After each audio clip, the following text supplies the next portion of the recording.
सुबह सोना खरीदने वालों के लिए एक बड़ा सरप्राइज आया। केंद्र सरकार ने सोने पर इंपोर्ट ड्यूटी 5% बढ़ा दी है। सरकार के इस फैसले से कंज्यूमर की जेब पर असर देखने को मिल सकता है। वहीं रुपया ऐतिहासिक लो स्तर पर है। $1 का भाव 79 के पार अब पहुंच चुका है।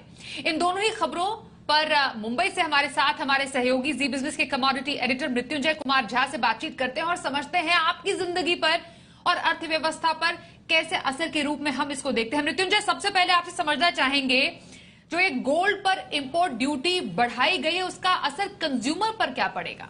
इसका असर आप ऐसे समझिए कि अगर आपने कल गोल्ड खरीदा होता तो आज के मुकाबले आपको 1000 रुपए से ज्यादा सस्ता गोल्ड कल मिलता। आज उसके मुकाबले 1000 रुपए से ज्यादा गोल्ड के दाम बढ़ गए एक झटके में। और ऐसा इसलिए हुआ क्योंकि गोल्ड पर इंपोर्ट ड्यूटी 5% बढ़ा दी गई है।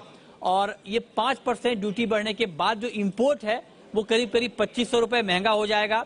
हालांकि 2500 रुपए इंपोर्ट महंगा होने के बावजूद कंज्यूमर की जेब पर उतना ज्यादा इम्पैक्ट इसलिए नहीं पड़ा है क्योंकि अंतर्राष्ट्रीय बाजार में गोल्ड के दाम कम हो गए ड्यूटी बढ़ने के बाद यहाँ पर, तो लिहाजा उसका इम्पैक्ट 1000-1200 रुपए के आसपास आया है। और 1000 रुपए से 1200 रुपए तक गोल्ड के दाम कल के मुकाबले आज बढ़ गए हैं। ये एक बड़ा इम्पैक्ट हुआ है। हालांकि जानकारों का मानना है कि आने वाले वक्त में गोल्ड की कीमतें बढ़ेंगी या नहीं बढ़ेंगी ये इस बात पर निर्भर होगा कि अंतर्राष्ट्रीय बाजार में गोल्ड की चाल कैसी रहती है। अगर अंतर्राष्ट्रीय बाजार में गोल्ड के दाम गिर जाते हैं तब इंपोर्ट ड्यूटी बढ़ने का बहुत ज्यादा खामियाजा इंडियन कंज्यूमर को नहीं भुगतना पड़ेगा और दाम बहुत ज्यादा नहीं बढ़ेंगे। हालांकि रुपया बहुत कमजोर है और आमतौर पर जब रुपया गिरता है तो गोल्ड को सपोर्ट मिलता है, लेकिन अंतर्राष्ट्रीय बाजार में दाम पिछले कुछ दिनों में काफी टूटे हैं, गिरे हैं क्योंकि डॉलर मजबूत हुआ है, ब्याज दरें दुनिया भर में बढ़ रही हैं और यही वजह है कि रुपए में गिरावट के बावजूद यहाँ पर दाम बहुत तेजी से नहीं बढ़े।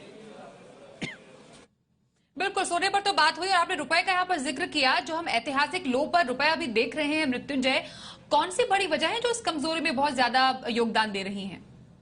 देखिए, रुपया लगातार एक के बाद एक नया रिकॉर्ड लो बना रहा है और आज 79 रुपए के भी पार चला गया। मतलब $1 की कीमत 79 रुपए के ऊपर चली गई और इसके पीछे की 3 बड़ी वजह है जिसने रुपए के सेंटीमेंट को पूरी तरह से कमजोर किया है। पहली बड़ी वजह यह है कि शेयर मार्केट में विदेशी निवेशकों की बिकवाली लगातार बढ़ रही है और ये लगातार जारी है।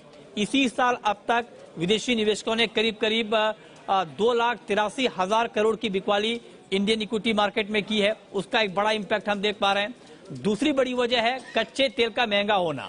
क्रूड के दाम जिस तरह से पिछले कुछ दिनों में बढ़े हैं उसका भी इम्पैक्ट रुपए के ऊपर दिखता है क्योंकि हम 80% से ज्यादा जो हमारी खपत है उसका 80% से ज्यादा हम कच्चे तेल का इंपोर्ट करते हैं। लिहाजा वहां पर ज्यादा रुपया आपको चुकाना होता है, उससे रुपए की कमजोरी बढ़ रही है। और तीसरी बड़ी वजह है दुनिया की प्रमुख मुद्राओं के मुकाबले डॉलर का मजबूत होना। डॉलर का इंडेक्स लगातार मजबूत हो रहा है, तो इन 3 वजहों से रुपया लगातार गिर रहा है।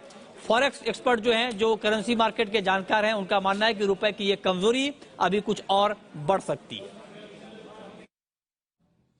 बिल्कुल, तो रुपए में कमजोरी, वहीं सोने पर एक्साइज ड्यूटी बढ़ने से हमने देखा जो दाम है वो भी बढ़े हैं। सोने का इंपोर्ट इनफैक्ट यहां पर 2500 रुपए महंगा होगा। जानकारी और इसका इंपैक्ट बताने के लिए, असर बताने के लिए मृत्युंजय आपका धन्यवाद हम करेंगे।